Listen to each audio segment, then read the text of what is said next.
it's Haley with Modern Exterior, and today we're in Waterford, Wisconsin, taking a look at this roof and siding for storm damage, as there was recently a big storm that came through here the other day. And that kind of brings up the question of, like, how often should you have your roof inspected by a professional?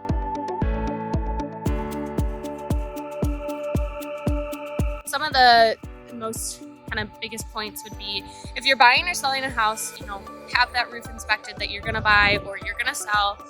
just to see if there's any issues, because you don't want any surprises later on. As well as if you had any major storm that came through, whether it was a week ago, a month ago, a day ago, just call a professional and have them take a look, because sometimes you don't even notice damage or issues that are going on until you have a leak in your roof or shingles start falling off. So always have a professional, most do free inspections. So just have them come take a look, because again, sometimes you don't know there's damage until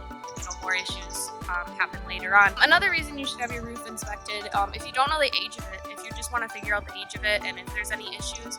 just always have a professional come out and take a look, and they can judge off of granular loss, the way things were installed, and they can kind of let you know about the age and if there's any issues or potential issues that are going to come up. Again, this is Haley with Modern Exterior, and we're in Waterford, Wisconsin.